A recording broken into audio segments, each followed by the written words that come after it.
Okay, looks like Greece is still hitting some stumbling blocks. But I'm taking a guess that Greece is going to be okay, at least in the near term for the next couple months. That's my guess.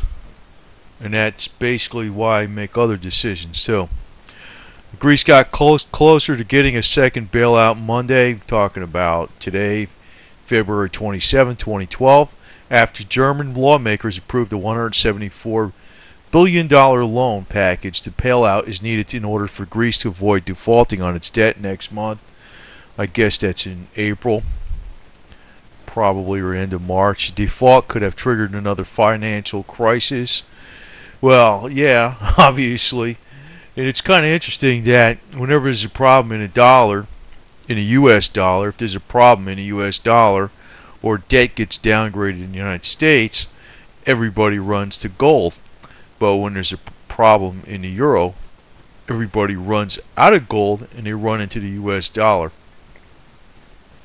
But that's probably just a matter of habit. Who knows? The euro held a decline against most of the major currencies after Standard & Poor's cut Greece's credit rating to selective default. So, I'm not familiar with these credit ratings. I don't even know what selective default is. I guess it's one step above default. And basically, you got to default, maybe, huh? As parliaments across the Euro region vote on the indebted nation's latest aid package. But I think they're going to be okay for a little while. I think everything's going to be okay for a while. And they're preparing to allot another second round of unlimited 3-year funds to help shore up the region's banks tomorrow. Talking about Tuesday. So, now I know this correlation between silver and a euro is not so perfect, obviously, but it's roughly there. There is, general market news kind of does go along with silver. And it's just one factor you got to look at.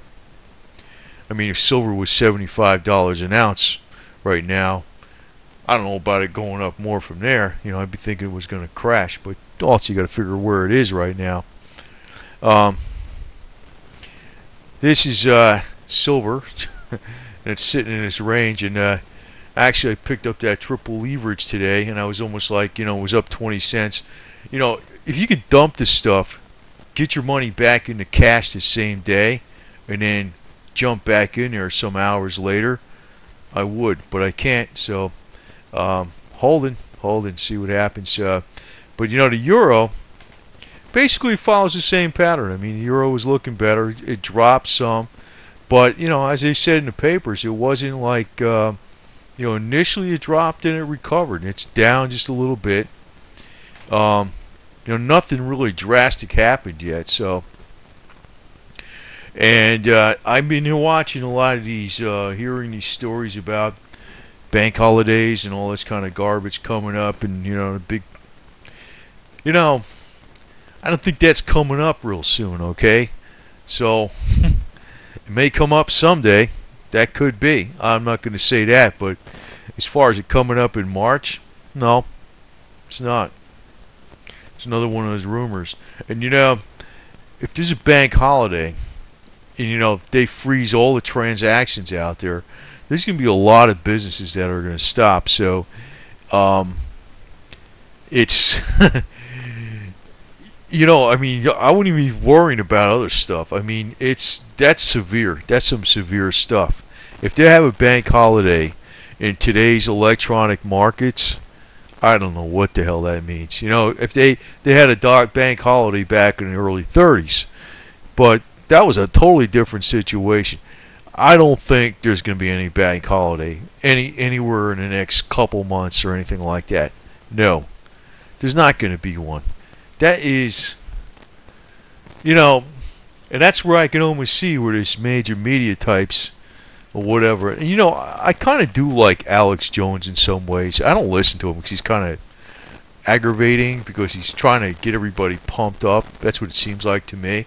But he does come out with valid points. I like listening to Jeff Rentz. He'll talk nice and calm. He'll give you conspiracy stuff, but he talks calm about it. It's more like it's a whole different delivery pitch. So without all the, they're after us, it's kind of garbage. It's crazy what he does sometimes. But I mean, that's just his style, I guess, right? But it's like I don't believe this stuff right now. It's going to happen at some point in time. I think maybe. I think there is truth to it. But there's a lot of stuff out there where people are getting all worked up over nothing because I don't think it's coming up right away. And they got this other story out there about the J.P. Morgan Chase stock, Well, it's supposed to, like, if it goes below the price of silver, they got to slam silver down, right? That's what the Max Kaiser says because they're collateralizing the evil deed of shorting silver with their stock price. I don't even know how that works. I have no idea how that works. I mean, yeah, big deal. Okay, I was an accountant for all these decades and stuff, and I got involved. Maybe I don't know. Maybe I don't know this stuff. What the hell? I don't know what the hell he's talking about. But the thing is, I look on these.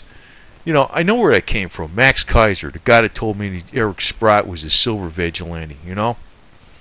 And so right there, I mean, whatever. I mean, I think the guy's an entertainer. Tell you the truth, He reminds me of like a lot of people. They're all like that. It's a bunch of garbage. But if you're thinking about silver going up, well, maybe it might go up. Look, the JPM stock price is up to 39, so silver can go to 39, right? There you go. Anyway, but I think there's a lot of rumors out there, and I just wouldn't buy into all that stuff. It's not like it's not true. I don't want to say that. I think I got physical precious metals. That's where I got most of my money, right? I'm doing the same thing most people are doing, but I'm not like the sky is falling and I better get everything in precious metals, everything there is. I'm not like that. I'm not buying into that.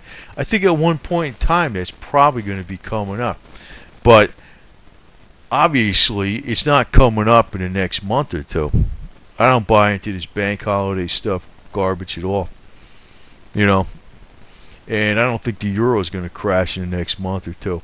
Now, there could be some news stories that come out that are going to be driving these markets down because, maybe somebody's not Greece. There's going to be another hiccup with Greece because I don't know. But overall, I think it's going to be okay for the elections. So that's that's my thinking. So but that does affect the price of silver and stuff.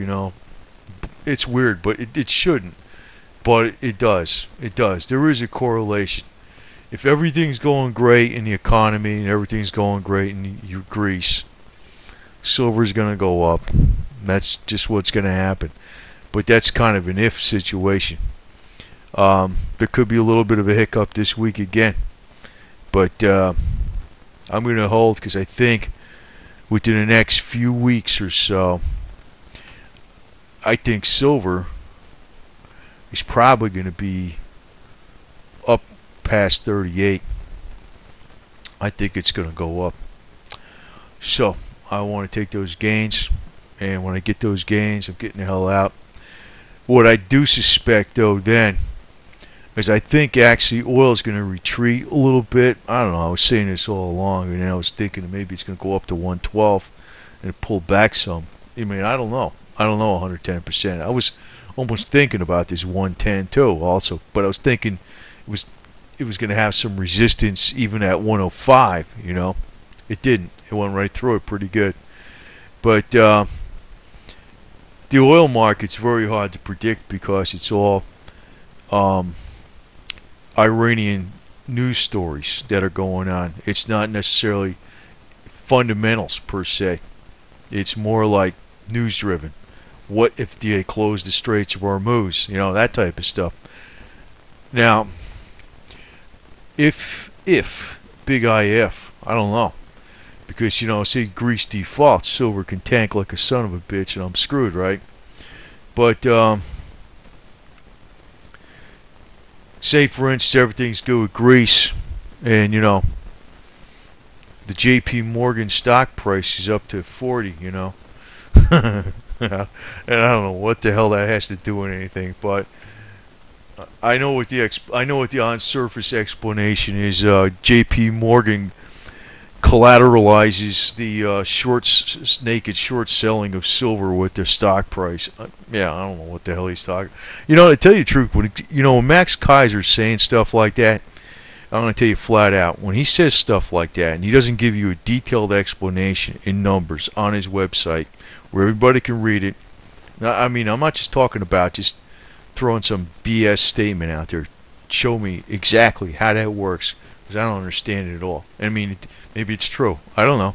But when he says something like that and everybody's picking up on it and repeating what he says, he's using everybody like a bunch of jerks. I'm going to tell you that right now. He is. He is. So I ain't trusting that guy either. Okay? That's just me. I mean, I don't trust anybody, okay? But I'm telling you right now, if he doesn't put that information out there on his website in detail, how this works, how they collateralize it, even if it's complicated, you know, even if it's, you know, even a person who lies puts information out there and makes a case. He's doing it like off the cuff of just saying it. It's bullshit. That's all I gotta say. God, I mean, people should not believe that stuff. As far as J.P. Morgan having an interest in short and silver, yeah, that's a good fact. But I don't know what the hell he's talking about with this stock price garbage at all.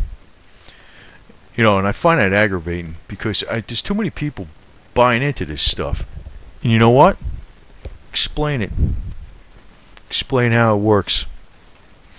Even if you explained it, I'm probably not going to believe it because I think you're going to be full of shit with the statistics. But at least it's better than just saying it, you know. But as far as silver probably floating up a lot more, if the euro looks good, I could see that very easily. But what I think long term, not long term, but say, I don't know if I think silver is going to go up over 38 the next month or something. I don't know. Well, if oil is down at that time, I'll get the hell out of silver, and I'm going to look very carefully at what the military strategies are and what the best time there is to attack Iran and all this kind of garbage and other things. If oil's down at that time, I might go into oil, you know, and lay off most of the silver for that, especially like the triple leverage. But I don't know if that's going to work out. But I'm probably going to move in different areas. I might go into, I actually was in well, they didn't have triple leverage gold back then, but if there's a something coming up on the horizon where there's going to be another, Moody's is going to downgrade the debt of the United States. In other words, I'm going to probably look at something else too that, I don't know if this is going to come out, but this is what I'm going to do.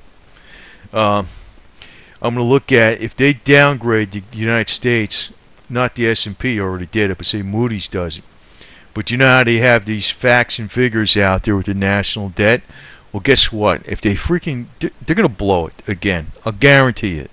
If they got a war with Iran and they got to pump up everything for looking good for the economy, they're going to blow the budget. And guess what? They're going to get downgraded. And guess what's going to happen to gold? It's going to fly. That's when I want to be in triple leverage gold. And I don't know if this is going to work out, but just throwing some ideas out there so if anybody's paying attention. This is more like the normal way of doing things, but it's not a guarantee. It's not a guarantee, without a doubt. But don't count on any bank holidays coming up in March. It's bogus.